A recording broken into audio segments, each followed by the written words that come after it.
Hello students, welcome to online study 24/7। তোমাদের অনেকেরই প্রশ্ন থাকে বিহার স্টেট এক্সাম কবে হবে। কারণ যখন বিহার স্টেট এক্সাম তোমরা ফিল করেছিলে অ্যাপ্লিকেশন, তখন তোমরা প্রত্যেকেই জানতে যে 1 to 20 মার্চের মধ্যে তোমাদের এক্সামটা কমপ্লিট হয়ে যাবে। কিন্তু সেটা তো তোমাদের হয়নি, যেহেতু তার আগে বিপিএসসি 30 তাদের চলে আসে টিআরই। তো এক্ষেত্রে একটা প্রশ্ন যে তাহলে এক্সামটা কবে হবে, এক্সাক্ট কোন ডেটে এক্সামটা হতে চলেছে, এপ্রিলের ফার্স্ট উইক নাকি এপ্রিলের পরে নাকি নির্বাচনী ভোটের সম্পূর্ণ পরে, সেই বিষয়ে আজকে আমি ভিডিওতে তোমাদের সাথে আলোচনা করেছি। ভিডিওটি স্কিপ না করে অবশ্যই পুরোটা দেখো। দেখো, আজকের ডেট অবধি আমাদের বিহার স্টেটের তরফ থেকে অর্থাৎ বিহার স্কুল সার্ভিস কমিশনের তরফ থেকে কোনো রকম আমাদের বিজ্ঞপ্তি নেই এক্সাম কবে হবে। এক্ষেত্রে দেখো, যে কোনো একটা এক্সামের আগে যদি তার 7 দিন আগে তারা নোটিফিকেশন দিয়ে দেবে, 7-8 দিন আগে নোটিফিকেশনটা দেবে, এটা হচ্ছে মাস্ট। এটা যে কোনো এক্সামের ক্ষেত্রে আমরা দেখে থাকি। তো আমাদের যে একটা প্রত্যেকের ধারণা ছিল যে যদি 1 to 20 মার্চের মধ্যে এক্সাম হয়নি তাহলে সেটা এপ্রিলের ফার্স্ট উইকের মধ্যে সেটা হতে পারে, কিন্তু সেটাও কিন্তু সম্ভব নয়। কারণ আজ অবধি দেখো, যখন তারা নোটিফিকেশান দেয়নি, তাহলে ফার্স্ট উইকে যদি ফার্স্ট উইক অফ এপ্রিলের মধ্যে যদি তাদের এক্সামটা নিতে হয়, তাহলে সেক্ষেত্রে তাদের অ্যাটলিস্ট 31 মার্চের মধ্যে একটা নোটিফিকেশান কিন্তু দিয়ে দেওয়াটা উচিত, যদি ফার্স্ট উইক অফ এপ্রিলের মধ্যে এক্সাম যদি নিতে হয়। তো সেটা যদি না আসে, যদি 31 মার্চের মধ্যে কোনো রকম তোমাদের নোটিফিকেশান না আসে বিহার স্টেটের ক্ষেত্রে, তাহলে কিন্তু এপ্রিলের ফার্স্ট উইকও এক্সামটা হওয়ার সম্ভাবনা নেই।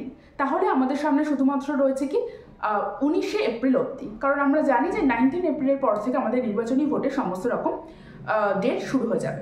এবার এখানে একটা প্রশ্ন থাকতে পারে, কারণ নির্বাচন কমিশন কিন্তু ইতিমধ্যেই জানিয়ে দিয়েছে যে ইউপিএসসি এসএসসি যে কোনো এক্সাম কিন্তু তারা নির্বাচনী ভোটের ডেটের মধ্যেও কিন্তু তারা নিতে পারে।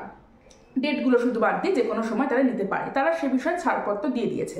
কিন্তু যদি তোমরা দেখো যে ইউপিএসসি এক্সাম যেটা 24 या 25 মেতে তোমাদের ছিল, সেই ইউপিএসসি এক্সাম কিন্তু চেঞ্জ করে দেওয়া হয়েছে। সেই ইউপিএসসি এক্সাম কিন্তু চেঞ্জ করে তার ডেট কিন্তু জুনে অর্থাৎ 5 জুনের পরে রাখা হয়েছে। তাহলে সেক্ষেত্রে নির্বাচনী কমিশন ছাড় দেওয়া সত্ত্বেও কিন্তু এক্সাম কন্ডাক্ট করা কিন্তু হচ্ছে না। তো সেক্ষেত্রে বিহার স্টেট অর্থাৎ বিহার কমিশন কি করবে সেটা সম্পূর্ণই তাদের ওপর নির্ভর করছে। তাই যদি তারা চান তারা 19 এপ্রিলের মধ্যে এক্সামটা নিতে, তাহলে হয়তো তোমাদের এপ্রিলের ফার্স্ট উইকে নোটিফিকেশন চলে আসবে। আর সেটা যদি না হয়, সেটা না হলে কেন তোমাদের এটা ধরে নিতেই হবে যে নির্বাচনী ভোটের পরেই তোমাদের এক্সামটা হবে।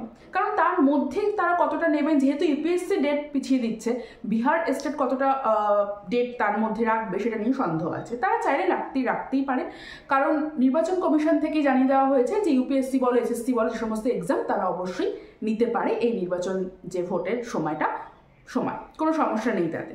এবার সেটা সম্পূর্ণভাবে নির্ভর করছে বিহার কমিশনের ওপর।